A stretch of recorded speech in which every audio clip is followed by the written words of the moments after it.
Hey guys, here we are again for another group time video. I first just wanted to show you my nature journal. I did actually do some of this today after technology was a bit frustrating, as it can be. So this is, sort of as promised, my journal, Earth, Laughs, and Flowers, and I found a leaf on a walk, which I taped here, and some bougainvillea leaves. Those kind of dried up, so I taped them there. Also, this is just a stick that I found on the walk with a rubber band. So I sort of stretched the rubber band, hold the stick in place. If you guys wanted a tutorial, we could do that in a video chat. But that's what's binding my book together. And in here, I did actually put some treasures. So I've got a flower that I found on the ground in a neighborhood walk, and another little bud, which is super cute, also on the ground, and some bougainvillea leaves. You'll remember that you guys sometimes make tea out of this. We have it in the back of our playground. So, and then I actually wrote a little bit. I wrote treasures from a walk.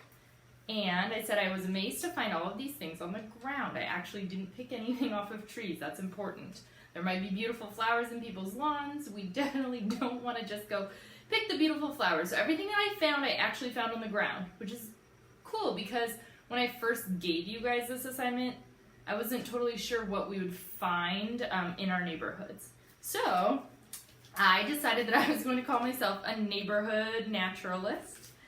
And the bougainvillea, which I don't know, I think I pointed out to some of you, bougainvillea is a very weird word to spell, and I actually tested myself. I tried to spell it, because at one point I did know how, and I was missing a U when I went and checked online how to actually spell it, and so I was sort of curious about it, because I had heard that maybe it was poisonous to animals, so I sort of looked that up. It's mildly toxic, which it wouldn't be good if he ate a bunch. He'd feel kind of sick.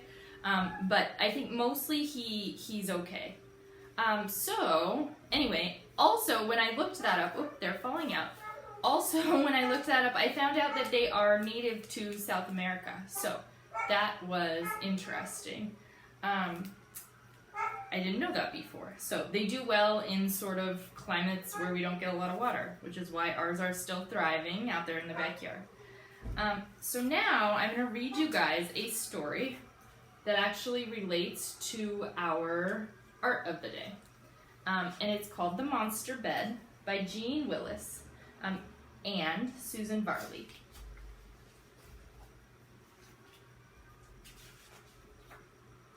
Never go down to the withering wood. The creatures who live there are up to no good. There are gnomes that are nasty, and trolls that are hairy, and even the pixies and fairies are scary.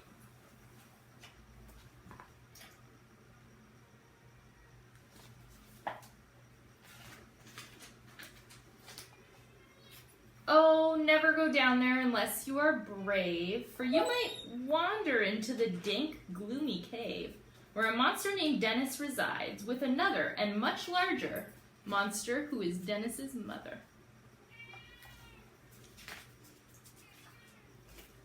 For a monster, young Dennis was very polite. He tried very hard not to bellow and bite. But one night he bellowed, "I won't go to bed. I'm frightened, the wee monster said." His mother said, "Why, there's no reason for fright. I'll give you your bear. I won't turn off the light." "The humans will get me," cried Dennis. "They'll creep under my monster bed while I'm asleep." "Oh, no, dear," his mother replied. "That can't be. Humans are only in stories, you see. Because they're not real, they won't trouble your rest. Get into bed now, dear. Mama knows best." But when she bent down to kiss Dennis, he chose to fasten his fangs round her warty old nose. He tied up his toes in a knot round her knees. "Let go of me, Dennis. You're hurting me, please. Promise the humans won't get me tonight." "Yes, dear, of course," said his mother. "Sleep tight." He took off his pillows and blankets and said, "From now on, I plan to sleep under my bed. If I'm underneath and a human comes near, it won't think to look for me. Safe under here." So there Dennis lay, staring up at the springs, thinking of birthdays and chocolate and things. Now a bad little boy had played hooky that day and gone into the woods, where he'd soon lost his way. Too cross and too tired to walk any more, he came to a cave and went in through the door. There was a bed and he needed some rest, so he threw down his satchel and quickly undressed. But somehow he didn't feel very sleepy. He said, "If my mother was here, she'd check under the bed in case there's a monster or goblin or elf." Since his mother was not there, he did it himself.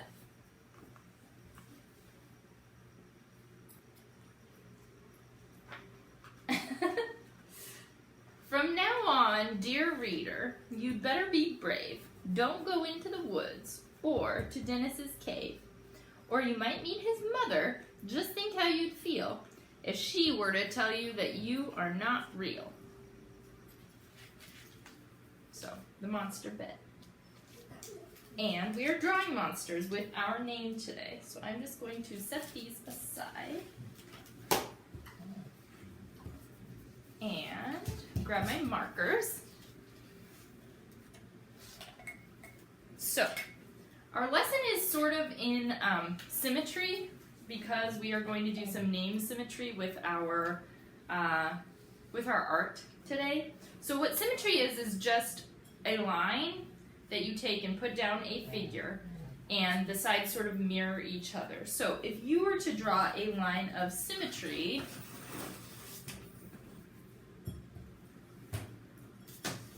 down this polar bear, had I drawn him to be symmetrical, which he's not because his eyes are sort of uneven, the line of symmetry would be right here. Because ideally, if you folded the polar bear in half, his sides would have matched up. Human faces are supposed to be symmetrical. Snowflakes are symmetrical with those. Sometimes it wouldn't matter where you folded. If you drew a heart, the line of symmetry would be right down the middle, like this. If I had my board markers, I would draw you a heart. But we are going to do some symmetrical art with our name. So, first thing you're going to do is take your paper, fold it hot dog.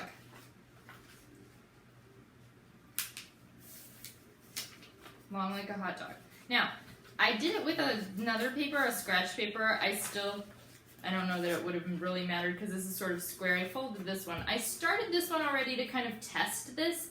On this one, so you fold it in half, and then you write your name. So I did my first name because it's shorter, Amber. You can see that. Then you fold it back in half, and the directions I saw said to sort of take the end of a marker, and maybe this was because I could only find a lead pencil at my house, but it said take the marker cap and actually press down, so you'd be working on a table, but you'd be pressing down on the surface to sort of transfer the pencil ink. Now, that didn't work for me, and this was actually a good exercise. So what I did is I then opened it up, and I had just written Amber once, and this one, which is the neater one, and I actually tried to do my own symmetry and mirror it. And as you can see, it's not perfectly symmetrical because I did it myself. The pressing didn't work. So then, what I would do from here is sort of create my little monster. Now, my name is just a base. I can add on to him. He doesn't just have to look like what my name is. But with the M's, he's kind of got some ab muscles going on, so I'm going to make him have some more abs, and I'll show you in a minute. And I guess I decided he's a he. So here. Now I've sort of added his abs. These I was going to have be eyes, so I'm going to go ahead and make the top part his head, like this. So now I've got a head, and those are his eyes, and I'm going to give him a tiny smile right here. So I think that actually helps a little bit. Maybe I should have done it in red, but so there's this tiny little smile. Maybe I'm actually going to give him, let's see, eyelashes. Because boys have eyelashes too. It's not just girls that have eyelashes. So now he's got eyelashes. These, what's this stick from? That's the letter B in my name. So I'm going to go ahead and take that stick and make those be arms. So I'm going to actually grow them up. And he's going to have arms, and in one of his arms, he's going to be reading a book. Now, if he's only reading a book on this side, right, he's not very symmetrical, and that's okay. The only part that was supposed to be symmetrical is your name, so that's all right. So here he is with a book, and in this other hand, he also did a nature journal. So he was picking a flower. So here he's got a beautiful, you can't see it, I know. So in this hand, he's got a flower.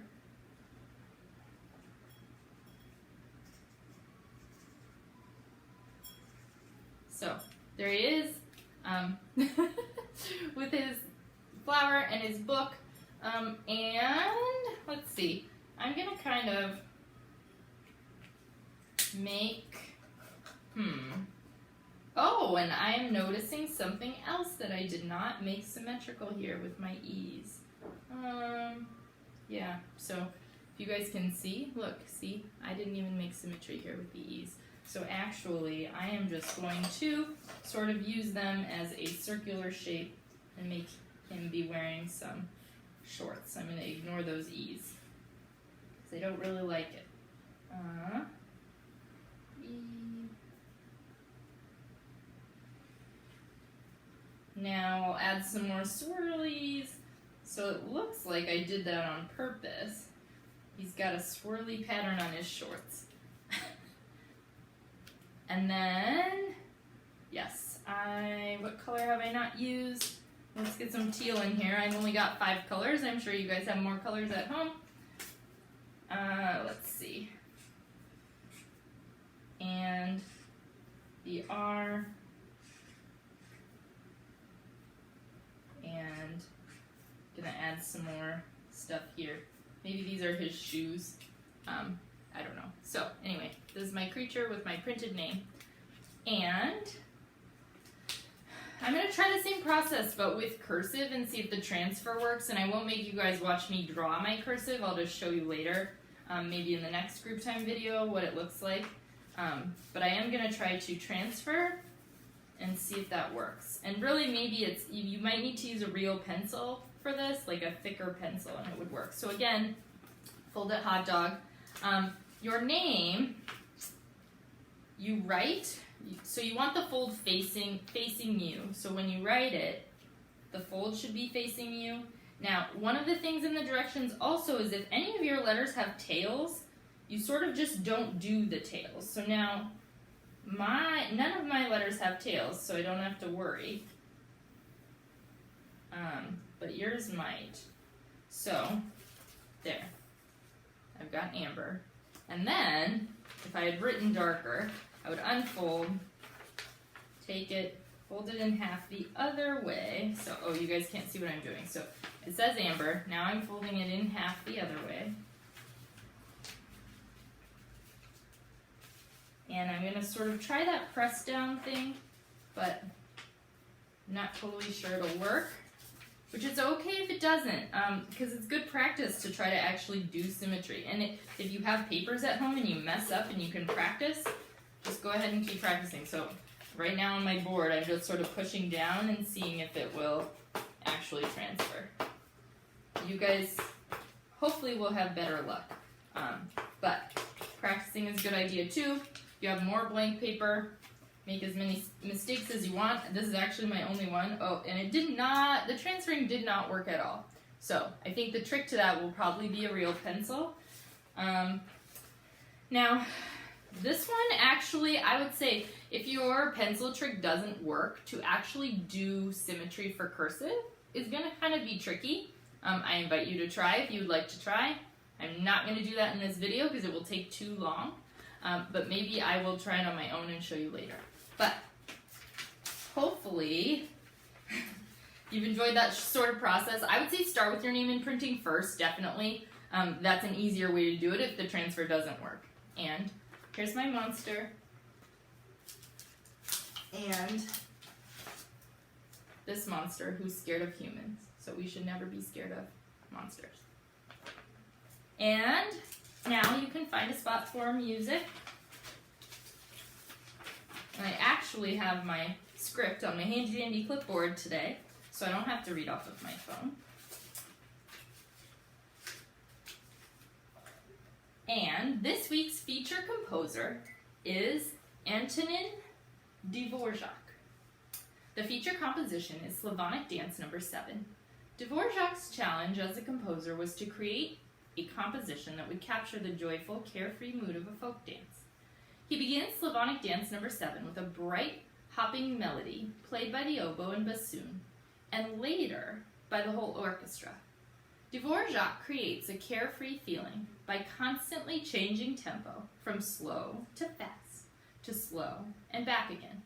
He uses percussion, cymbals, and triangle to capture the outdoor flavor of a folk dance. Have a good day!